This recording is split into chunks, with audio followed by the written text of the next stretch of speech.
Hello అండి, hi. ఈరోజు మన ఛానల్కి స్వాగతం. Rocking Rajani life style.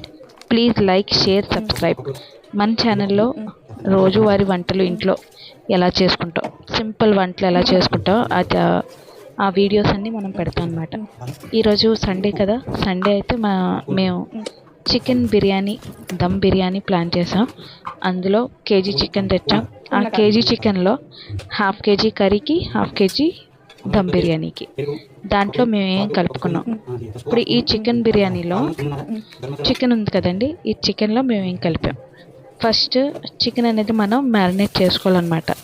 ఈ మ్యారినేట్ చేసుకునేటప్పుడు అందులో ఎంతెంత క్వాంటిటీ, హాఫ్ కేజీ చికెన్కి తగ్గట్టు అందులో మేము పసుపు, అర స్పూన్ పసుపు, స్పూన్నర కారం, ధనియాల పొడి, గరం మసాలా, పెరుగు, ఉప్పు ఇవన్నీ కలిపి బాగా కలిపి మనం ఎంతసేపు మ్యారినేట్ చేస్తే అంత మంచిది అనమాట.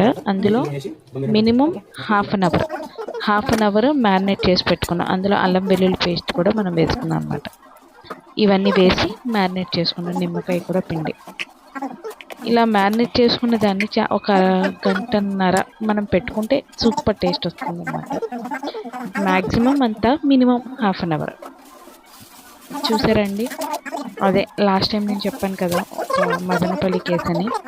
ఆ కేసులో ఉన్న ఆయన ఎక్స్పైర్ అయిపోయాడు, చేసిన తప్పు భరించలేక. అంతేనండి, కర్మ అనేది ఎవరిని వదిలిపెట్టదు. మనం చేసిన తప్పు మనల్ని వెంటాడుతుంది. ఈరోజు ఆ తప్పు కనుక జరగకపోతే ఆ 7 years పాప ఈయన బ్రతుకుండేవారు. కానీ ఆయనలో పుట్టిన దుర్బుద్ధి వల్ల ఆయన జీవితం నాశనం అయింది, ఆ పాప జీవితం నాశనమైంది. అంతే. దాని తర్వాత మళ్ళీ ఇప్పుడు ఇది కర్రీ కలుపుకుంటున్నామండి. ఇది కర్రీ కలుపుకొని దాంట్లో ధనియాల పొడి, మిగతా వీటికి కూడా కర్రీకి తగ్గట్టు ఇవన్నీ కలుపుకొని ఒక పక్కన పెట్టుకున్నాం. ఇది ప్రొఫెషనల్ వంట కాదండి, మా ఇంట్లో మేము రోజువారీ వండుకునే పద్ధతి. మీ ఇంట్లో ఇలాగే వండాలని కాదు, మీకు నచ్చిన విధానంలో మీకు టేస్టీగా తగిలిన, మీరు ఎలా నచ్చితే మీరు ఎలా వండుకోవచ్చు.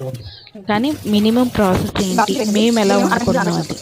దాంతోపాటు దీన్ని బాస్మతి రైస్ ఉంది కదండి, ఒక హాఫ్ అన్ అవర్ నానబెట్టుకున్నాం అనమాట. దాని తర్వాత కడాయి పెట్టుకున్నాం. కడాయిలో బిర్యానీ ఆకు, జాజి పువ్వు, జాజిపత్రి ఇవన్నీ ఒక సెట్ ఆఫ్ దొరుకుతాయి కదా, ఇవన్నీ వేసి బాగా వేపాం.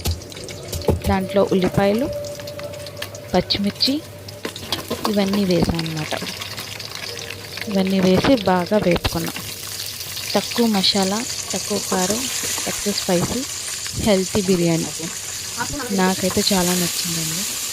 తక్కువ, ఎంత తక్కువ ఏదైనా అంటారు కదండి, మితిమీద ఉన్నది ఎప్పుడూ మంచిదే. నిదానమే ప్రధానం. ఎంత తక్కువ ఉంటే అంత హెల్తీ అన్నమాట. ఏది ఎక్కువైనా మన బాడీ రిసీవ్ చేసుకోదు. అలాగే ఇప్పుడు ఈ చికెన్ కర్రీ, మ్యారినేట్ చేసిన చికెన్ కర్రీ అందులో వేసుకున్నాం అనమాట. అందులో వేసుకొని చాలాసేపు కలిపిన తర్వాత దాన్ని చూస్తున్నాం, దాన్ని అడుగుతున్నాం అనమాట, ఉడుకమ్మా ఉడుకు అని. అది అంటుంది ఇంకొక పావు గంటలో ఉడుకుతాను అని. చూద్దాం ఎంతసేపు మాట్లాడుతుంది మాతో. పొట్టలో దింపేమా, కచ్చ తినేస్తాం మేము. చూసారా, అందులో కొంచెం టేస్టింగ్ సాల్ట్ కూడా వేసి ఇంకా దాన్ని మేము అడుగుతున్నాం, చూస్తున్నాం, అది మమ్మల్ని చూస్తుంది. కమాన్, ఇప్పుడు మళ్ళీ కలిపాం.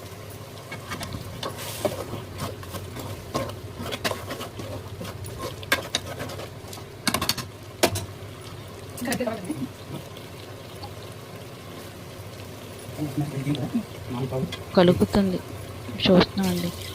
అలా జరిగిందనమాట. దానికి తగ్గట్టు బాస్మతి రైస్ తీసుకున్నాం కదా, అది కేజీ. దానికి తగ్గట్టు మేము కేజీ రైస్ తీసుకున్నాం అండి. దానికి తగ్గట్టు 4 glasses ఆఫ్ వాటర్ యాడ్ చేసుకున్నాం. కేజీ బియ్యానికి 4 glasses ఆఫ్ వాటర్ అనమాట. ఈ 4 glasses ఆఫ్ వాటర్ అందులో పెట్టి దాన్ని క్లీన్ చేసి అది బాగా ఉడికొచ్చినంత వరకు దాన్ని వదిలామన్నమాట. దాని తర్వాత కొంచెం మరుగుతున్నట్లు అనిపించింది, అది తీసి దాని తర్వాత రైస్ కలుపుకున్నాం. రైస్ కలిపిన తర్వాత జస్ట్ మీకు తెలిసిందే కదా అన్నం ఉడికొచ్చినట్లు.